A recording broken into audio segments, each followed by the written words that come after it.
Welcome to Wednesdays with EWAT. This is Shanti Kumaraswamy Street, calling from London, saying hello to the entire world, to my fellow EWATers, to lesson 55 of Wednesdays with EWAT.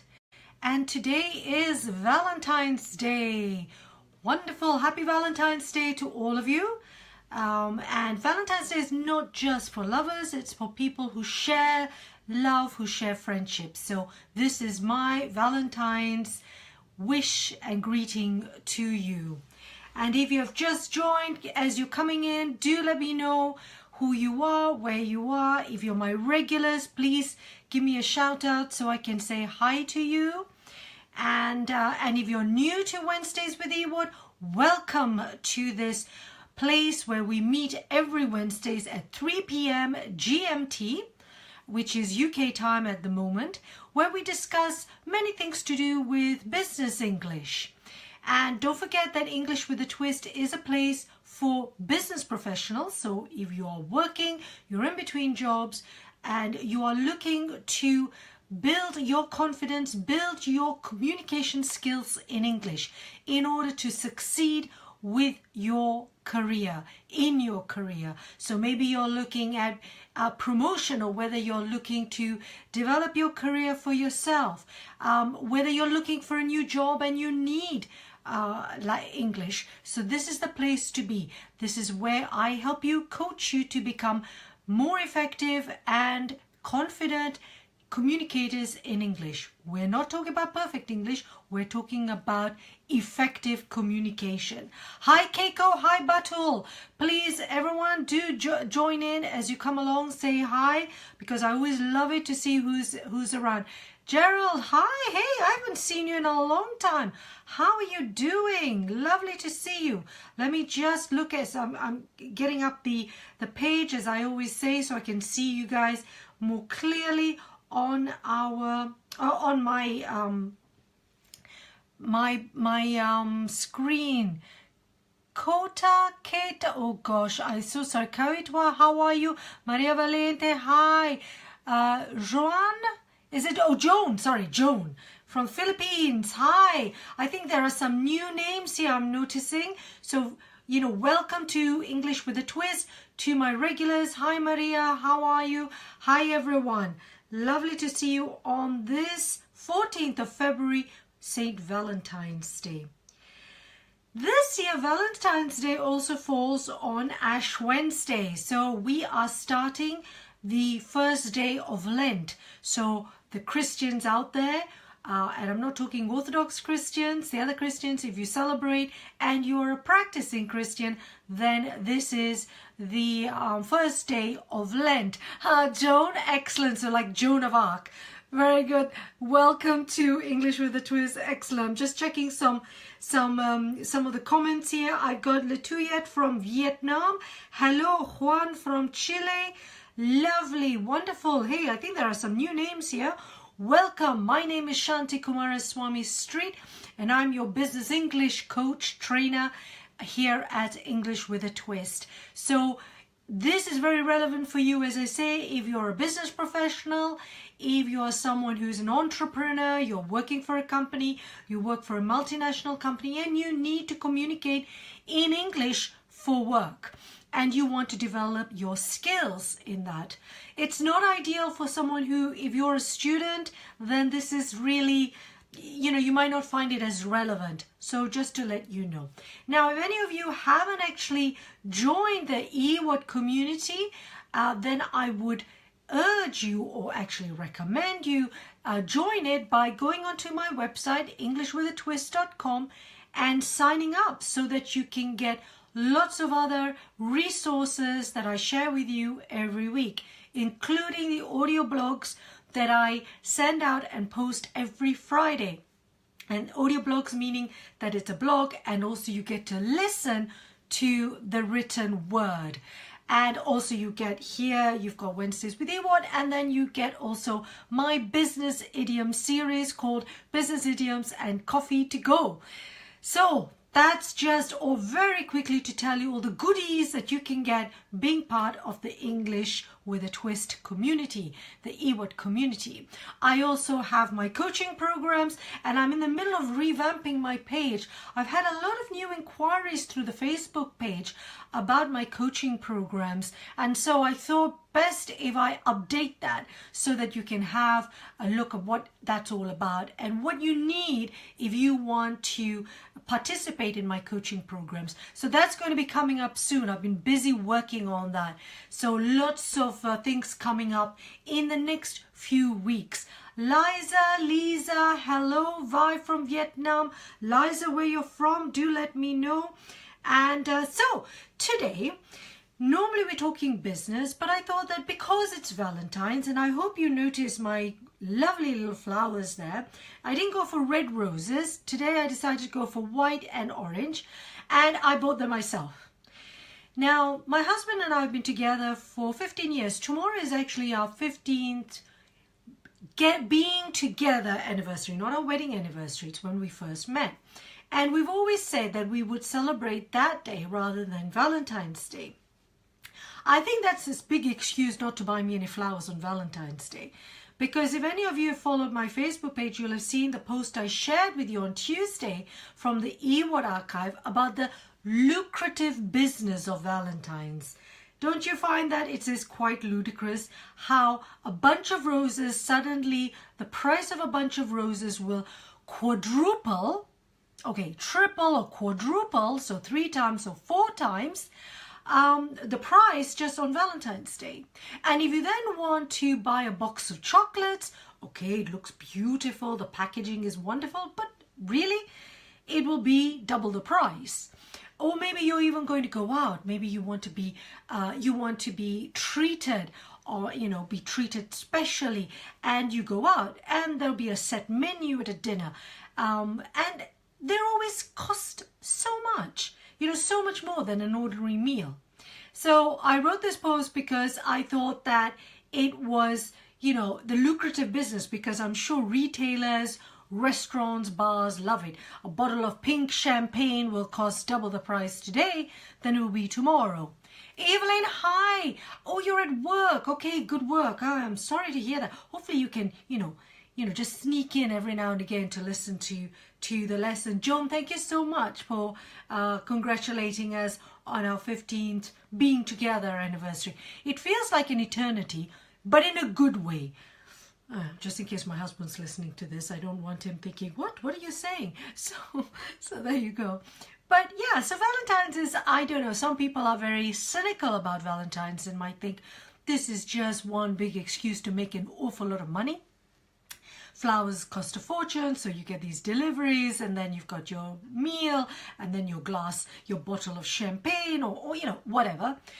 Or you can decide to avoid all that and not have Valentine's cards and whatever, but actually celebrate Valentine's Day as a way to show our love and friendship for each other.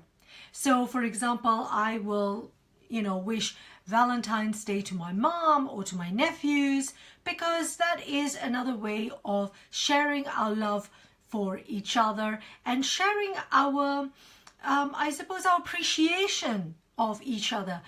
Quite often in life we take each other for granted. We take each other, especially in this high-pressured environment we all live in. We're all super busy. We're always got lots of deadlines. We're under a lot of pressure. And it's very, very easy to overlook,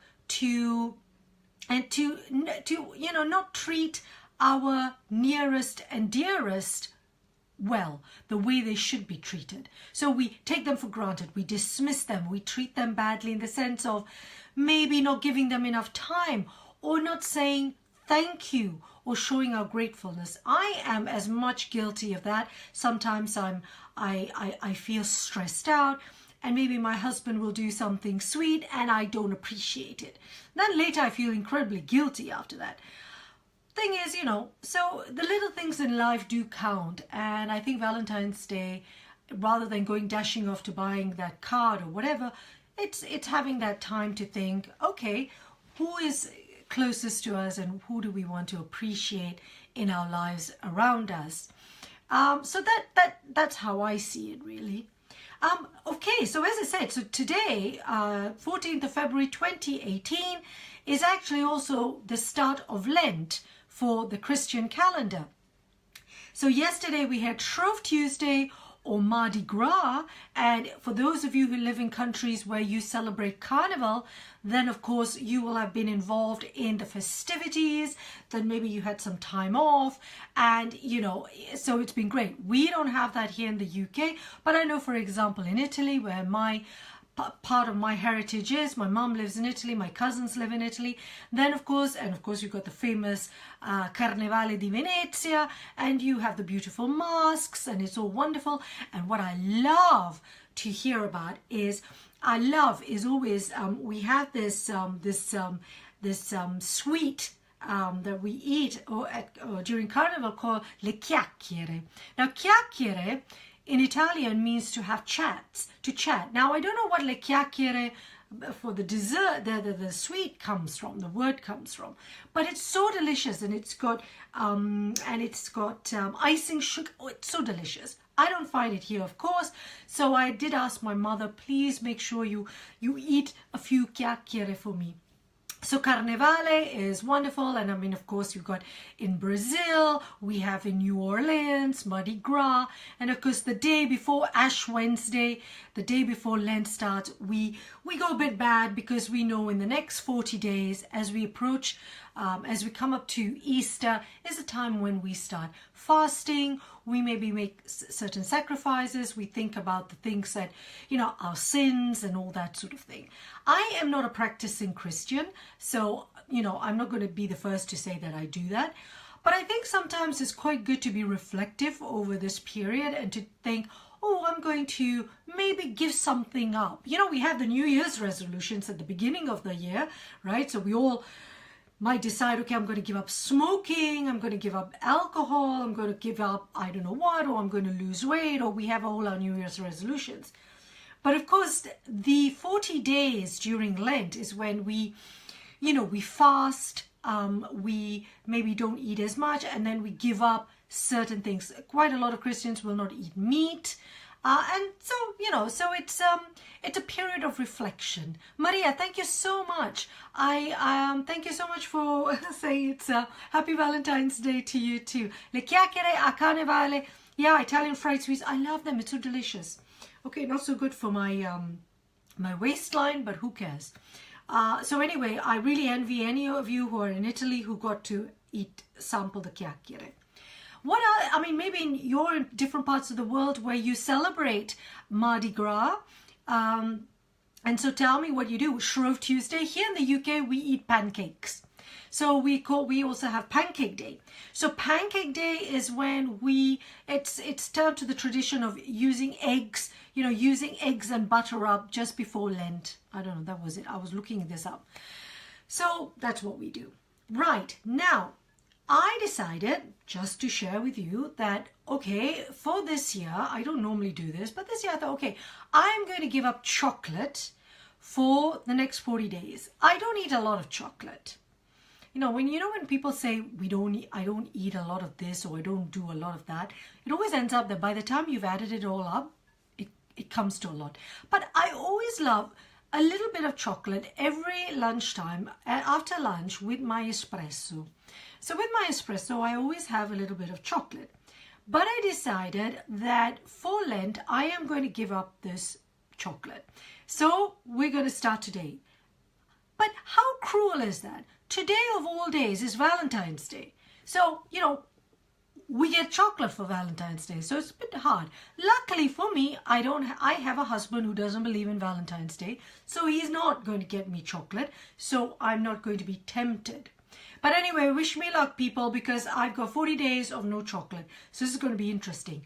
How about you? What about for you? If you're practicing Catholic or practicing Christian, because there are some other different Christian denominations that celebrate Lent, or no, not celebrate. I shouldn't say celebrate. We observe Lent. So celebrate is slightly different because you observe. It's where there are sacrifices you're making, right? Then we celebrate Easter. But during Lent, you're observing Lent, just like Muslims observe the month of Ramadan, you know. So, and the Jewish religion will observe certain periods in the year where they're observing a certain festival or a certain ritual. So we use the word observe in this sense.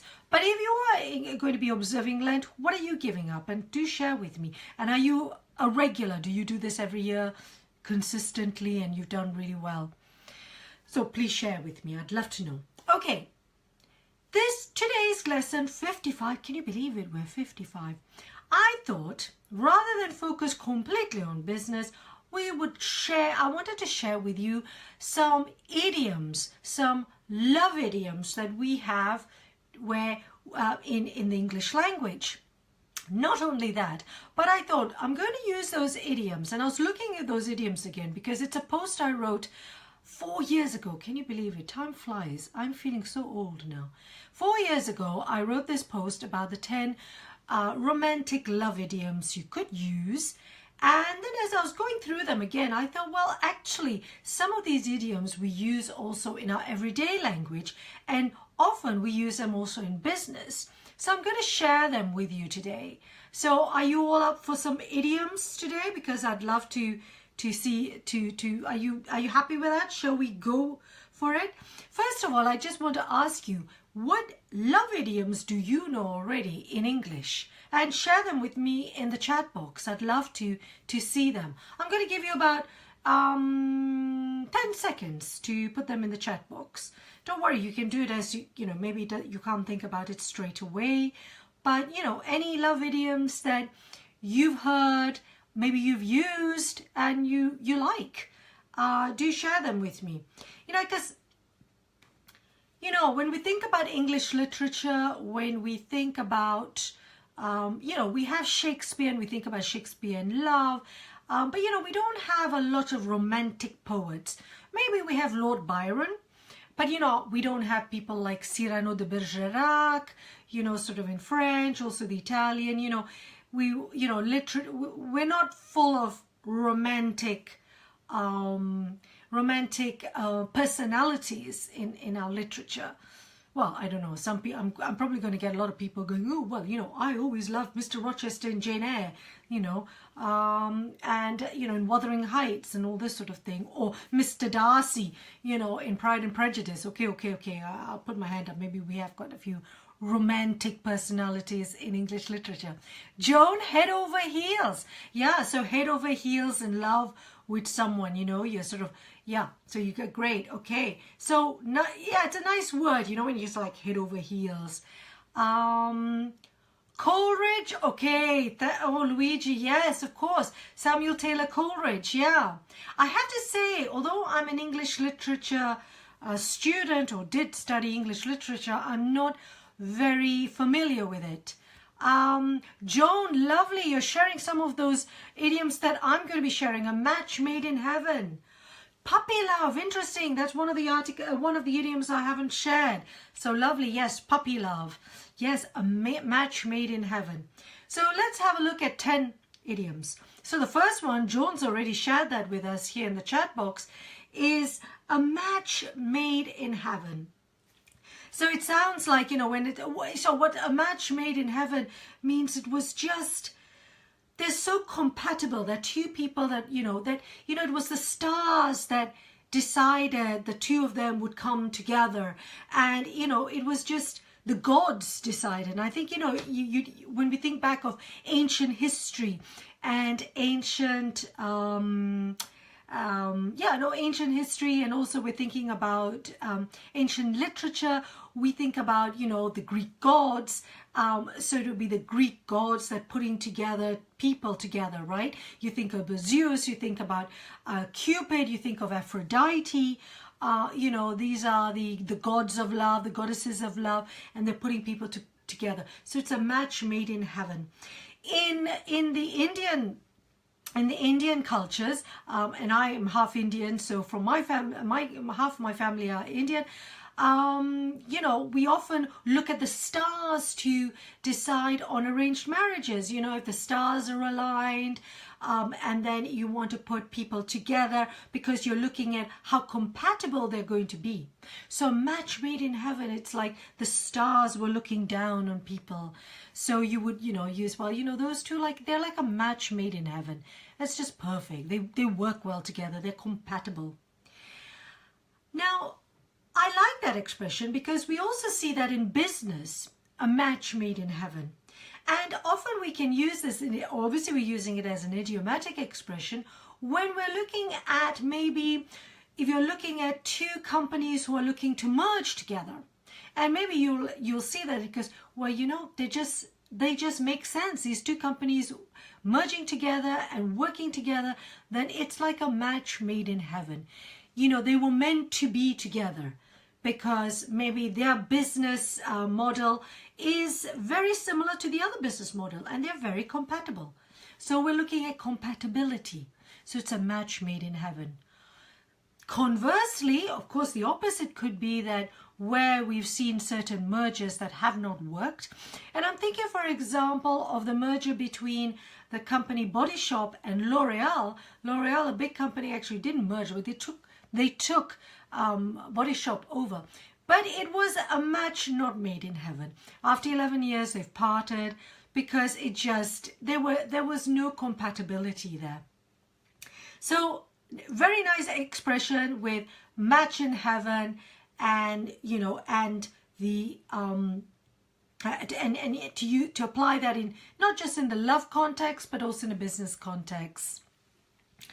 I'm just going to stop here. Mustafa is saying you've got problems with grammar. How can you deal with that? Okay. Thank you for the question, Mustafa. English with a twist. Yeah, if you have problems with grammar, you might have to drop me a line and I will deal with that at a later stage. But English with a twist, here we don't really focus so much on grammar. So you know, drop me a line separately through the Facebook page and I will answer that for you. Here we're talking about, today's lesson is all about idiomatic expressions to do with love and how we can also apply them in some business scenarios. Number 2, the next idiomatic expression that I found and I shared is what again Joan said, was to fall head over heels in love with someone.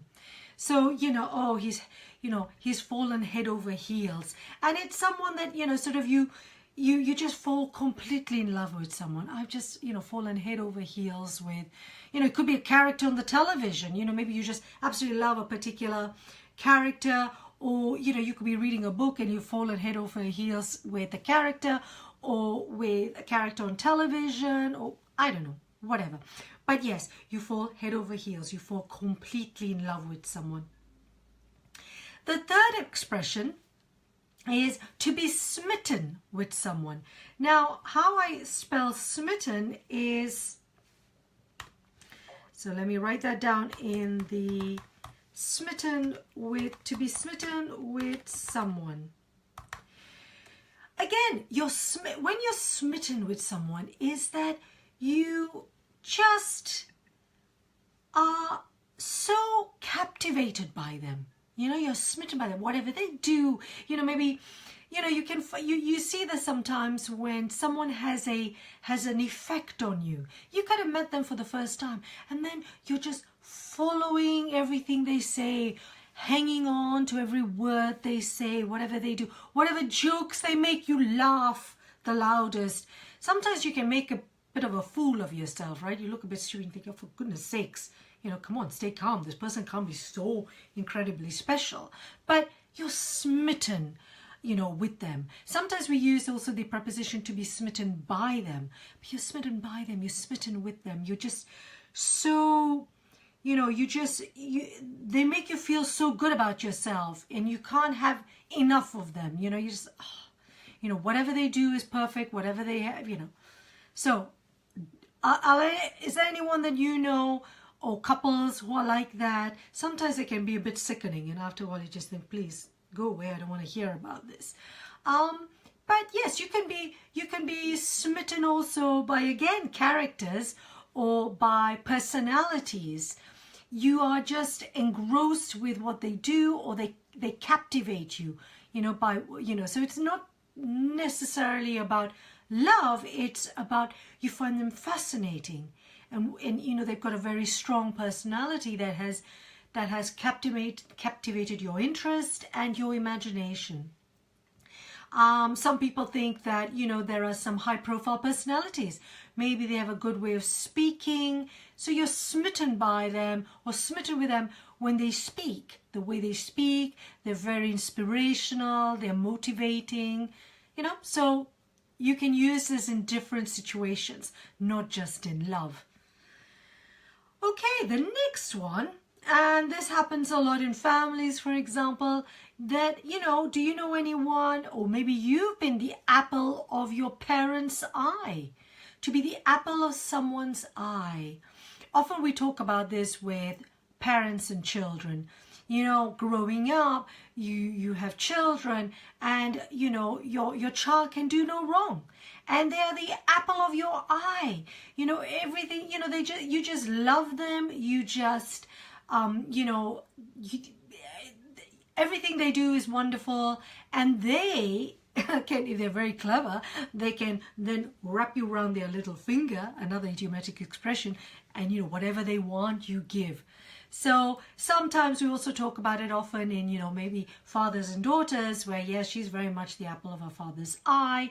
Again, in business, when we look about in business, particularly in family businesses, where they're continuing this family business. So from one generation to another, you could say that maybe one child has taken over because, and they're very much the apple of the parent's eye, because they have, always done very well, and they have a lot of trust in that person's ability to continue with the business.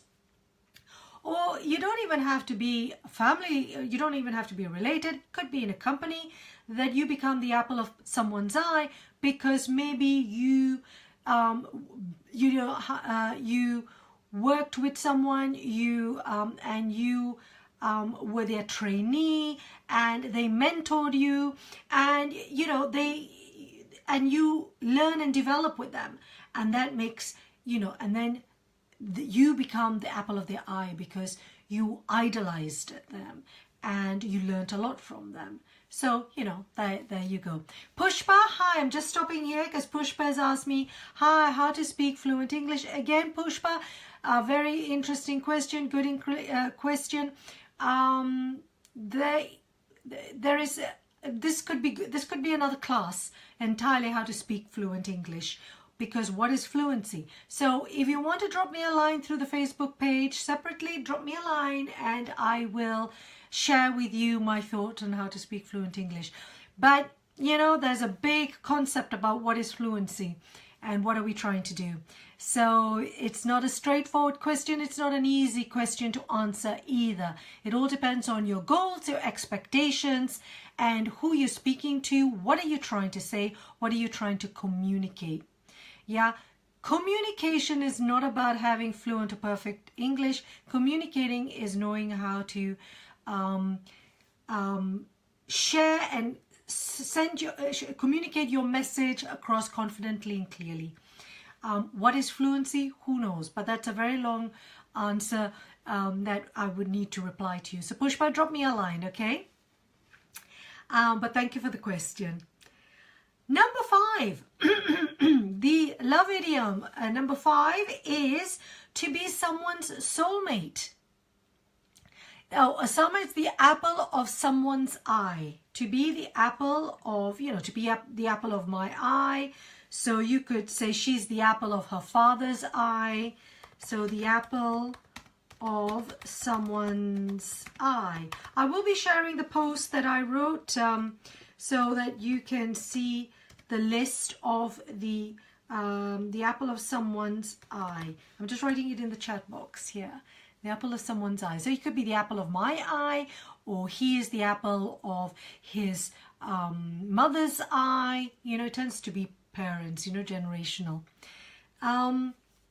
Right, as I said, okay, so it's to be the soulmate.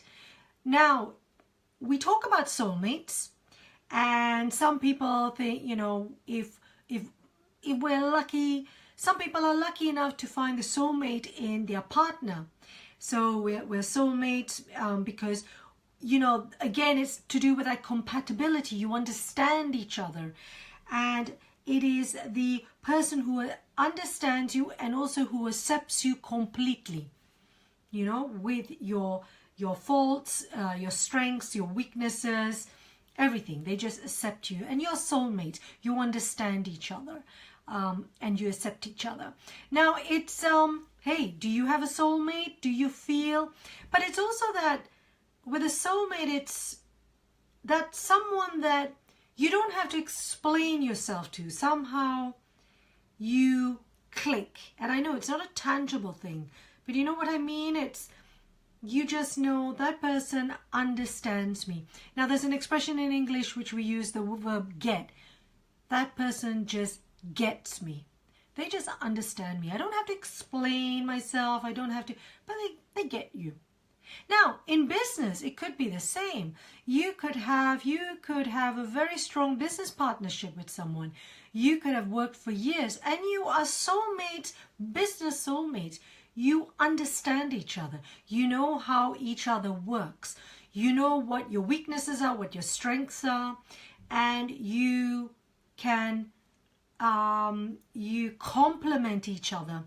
Yeah, maybe one partner is the brains, the other is the creativity in the business, and so you could be soulmates. It doesn't always have to be about love.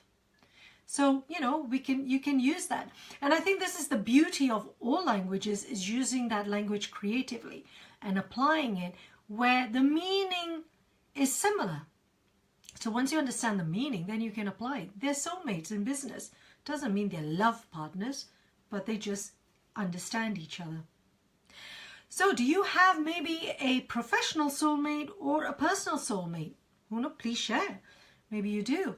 I know that my soulmate, yes, I know now it's going to sound really a bit mushy, but I've always said that my husband's my soulmate. Doesn't mean that he doesn't drive me mad sometimes, but yeah, he understands me. He, you know, I don't have to explain a lot, and also he forgives me a lot of things, and you know, we tolerate each other, and that's, I think, that is what we talk about, good partnerships, whether it's in a marriage or a long-term relationship or a business partnership. It's how we respect each other, complement each other, and work well with each other.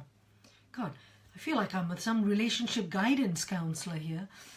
It's, you know, that's not the intention really in today's class, but hey. Number 6, the idiom is to take one's breath away. Do you remember the film Top Gun? Some of you weren't born, but if any of you are in the 80s was your era, then you'll remember the film Top Gun with Tom Cruise, and there was a song in there by Berlin called Take My Breath Away. So you know when something takes your breath away. Now, we often, it's an idiomatic expression that, and it's not necessarily to do with just people. For example, a beautiful view could take your breath away. Maybe, you know, you arrive at a place, maybe you're traveling and you arrive at a place and you look at the landscape around you and it just takes your breath away. Because it just, you know, for a minute, your heart stops and you think, wow, this is just wonderful. Now, put that into the context of relationships and people, then you say, you know, that person takes your breath away. You know, that, you know, you're just so in love that you find it difficult to breathe. Okay, this is often used in drama, yeah, for dramatic effect. You know, she takes my breath away, or he takes my breath away. Okay, drama. And you know, the beginning when we first meet someone, we're so in love with them. You know, we're constantly texting each other, WhatsApping. We're constantly, you know, oh, how are you? And you know, you spend hours on the telephone. You can't get enough of each other. Oh, Luigi says Stendhal syndrome. It was a Stendhal syndrome. Please, could you share that with us? Because I have a moment where I'm not too sure. I can't remember what the Stendhal syndrome is. Luigi, could you share that with us? Thank you. Yeah, so to take your breath away. So it's like, oh, the first flush of love, and you just spend hours with each other. More realistically, let's bring it back down. If we're not talking romantically, yes, a panorama, a view, a stunning view could take your breath away. Someone's expertise. Maybe you've listened to a performance at a concert, and the beautiful performance, outstanding performance takes your breath away. You've never heard a piece of music as wonderful as that. Or the way an actor recites a poem, or whatever, or the words someone says takes your breath away. So it has, it just takes, it doesn't just have to do with love. In fact, if someone takes your breath away, most of us adults, if we're also of a certain age, we can be a bit cynical and go, yeah, well, there's no such thing as that. But there could be other ways where things can take our breath away, can absolutely make us fall in love with a moment, fall in love with something, and make it difficult for a moment to breathe. I don't know, maybe, who knows?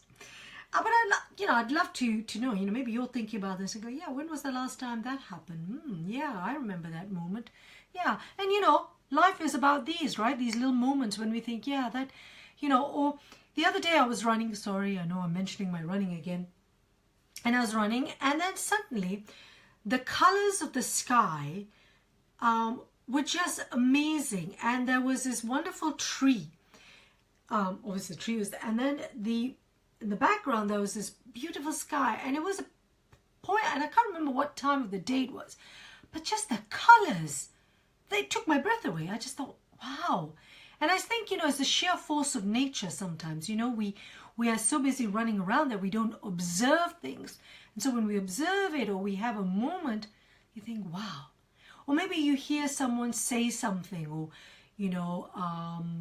something really profound, and you think, wow, that took my breath away. Wonderful. Those are the moments to grab and enjoy. All right, number 7, the love idiom number 7 is to be someone's one and only. So it's to be unique to that other person. You're my one and only. Again, this could be rather dramatic, Romeo and Juliet, you're my one and only.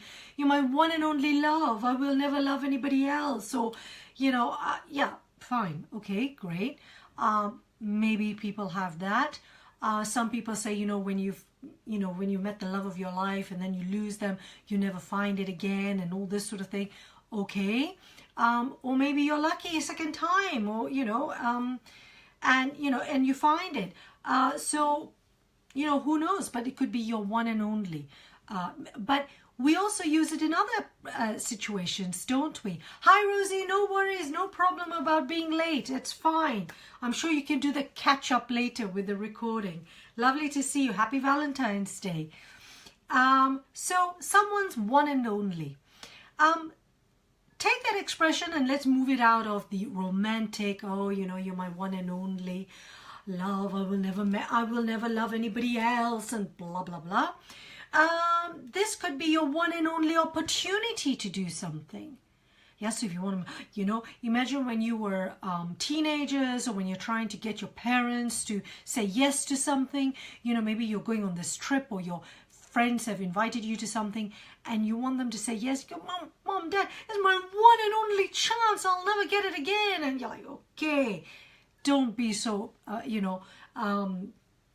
so dramatic. So it's the one and only, or it's your one and only opportunity to launch a product, or it's your one and only opportunity to pitch for this contract in the company. So it's that moment, it's that one and only time. So it's that unique moment, and you want to grab it.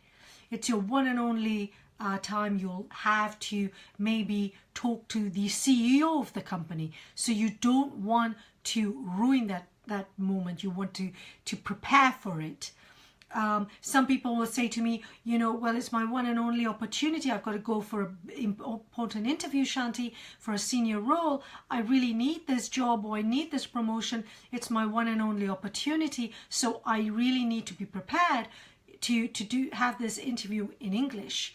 Okay, so it becomes really important for you. That's your one and only, not just in love. Number 8, the love idiom number 8 is to have a crush on someone. Okay, so now we're talking more love here. Yes, you can have a crush. When we're teenagers, you remember we're going through teenage years, puberty and everything. I'm sure you had lots of crushes. I had lots of crushes on, you know, teeny boppers, you know, all these teen idols. And I mean, you know, a lot of our children, if you've got kids, then you will have those where, you know, they're completely head over heels in love with some TV personality or, you know, whatever. And so they have a crush on somebody. We could also have a crush on our boss, right? Thinking about it in a business scenario. Or sometimes you have a crush on someone with whom you're working, or maybe you have a crush with a client. It's all terribly secret because you don't really want to reveal that moment of that crush. But, you know, we're talking about it's not true love. A crush, if you have a crush with someone, often we're talking about a sexual attraction or a physical attraction. Yeah, and often it's innocent. You know, you have a crush on someone and it's at a distance, right? You think, oh, you know, and maybe you sort of imagine, oh, it would be lovely if I could and whatever. But, you know, you're not going to necessarily act on it. You're not going to do anything about it. You just have a crush on someone. So that's an idiomatic expression that you could have. So when was the last time you had a crush on someone? Maybe you have a crush on someone you work with, or, you know, your neighbor, or, you know, you see them from a distance and then you think, oh, yeah, I like him, good looking, whatever. You're never going to do it. Platonic love. Yeah, that's interesting, Luigi. Thank you for sharing with that. Platonic love is different, isn't it? Not a crush. A crush. Yeah, we don't say crash because, well, yeah, it's a crush, right? Yeah, you're not crashing into anything. Platonic love is different, but thank you for bringing that in. Platonic love, how do we explain that? That the platonic love is that you do have an attraction for each other, but you never, yeah, I suppose you're right. You could have a crush on someone, but they also maybe reciprocate. They also have it, but you never act on it. It never, you know, you never, for example, make it into a physical love. So, for example, maybe you never kiss and you never go beyond that. So you never have a sexual relationship. So it's platonic. You love each other, but you never act on it. Yeah. So, for example, there are famous literary figures who loved each other, but it never developed into anything more than this platonic love. They just love each other, but there's nothing sexual in it. And so we can have that. And there are lots of very successful teams, partnerships that have survived like that. And when we talk about that, we're talking obviously of two opposite sex, where we're talking about man and woman, or you know, now of course the way the world has moved on, we're talking also about, you know, gay relationships where they could be gay, two people who are gay, but there's a platonic love. There's nothing there. So yeah, thank you for sharing that with us, Luigi. I've got Luigi Bolognese, Maria Moramarco. So I'm not too sure. Am I speaking to Luigi or am I speaking to Maria? Very confusing here, you know, or maybe you're both there at the same time. I'd love to know. But okay, so number 9. Number 9 is a very British English expression, which is to fancy someone. If you fancy someone, it is, again, informal British English means you find someone very attractive. Hi, Maria. So, now, thank you, Maria. So it's not Luigi I've been saying. I kept saying Luigi, and then I was thinking, Maria, hi. Okay, and so you have if you fancy someone, he goes, oh, I really fancy him. Now, we often use this in, young people use it. You know, it starts with, you know, young people go, oh, I really fancy him, you know, but he never replies to me, or whatever they say, however teenagers talk. And we use it a lot in British English. So if you hear that, it is because you find someone attractive. It could be, it might not be reciprocated, so it could just be one way. Yeah, so it's unrequited love. Ooh, let me share that with you in the chat box. Unrequited means it is not shared. Unrequited love. So it's unrequited love. You fancy someone, but they don't fancy you back. So, of course, you know, many a love story, right? That person secretly is head over heels with someone, and they spend years in love with that person, you know, smitten with them, and it's not returned, and it's unrequited love. And then in the end, they just have to accept that it will never be, reciprocated. And so... But in this situation, if you fancy someone, as I say, you will hear it very much with British English. We also use the word fancy if we're talking about you fancy, which means you desire something and not necessarily people. So, you know, like I fancy chocolate at the moment, because of course I've decided to sacrifice chocolate for Lent, and now I really fancy a piece of chocolate. I really fancy a hot dog. So we talk about you really love, you really fancy, you desire it. So this fancy someone means you desire that person. But you can also, yeah, so it depends on the degree you really fancy that person. You might do something about it, or you might not because you're too scared. But if you really fancy a glass of Coke or a glass of a cup of coffee, you'll take it. I really fancy a cup of coffee. You know what I fancy right now? A bit of coffee or a piece of chocolate. I think I'm going to go have that because I've worked hard today. I got everything done and I'm going to do it. So great. So, you know, you do that. So it all depends on how we use that word fancy. Finally, ladies and gentlemen, the last idiomatic expression, love idiomatic expression, is to love someone with one's heart and soul, with all of one's heart and soul. Yeah, you love someone with your entire heart and soul. There are lots of love songs, right? Heart and soul, I love you, all my heart and soul. This comes a lot from literature, you know, so you love someone completely. Okay, now think about it in terms of business, right? We can love people with our heart and soul, but we can also put our heart and soul into a project, into a piece of work, or into raising our children, our heart and soul into a job, into getting as I say, a project done. I put my heart and soul in this business, you know, and I've worked hard for it all my life, you know, and so you put your heart and soul in it. So you're using that expression also for other areas, not just about love. You can love someone heart and soul, because that heart and soul means completely. So I put heart and soul into this. I put my entire life. I worked completely for this. Yeah, and hopefully that gives you good results. Maybe you're studying for exams, or you're studying for qualifications for work. Maybe you're working and you need further career qualifications, and you worked heart and soul for that promotion, or for that, you know, because you need to get that qualification to be promoted. And, you know, and so we use that a lot to give that understanding that you've worked so hard. Heart and soul in music. Yes. And of course, heart and soul is very much in music. Think about soul music. You know, you're putting in completely. You're putting in the passion, the effort and the passion to what you're doing. So that very much is what we use. Michaela, you say, I put my heart and soul. Yeah. What we would say is like, I put my heart and soul into everything I do.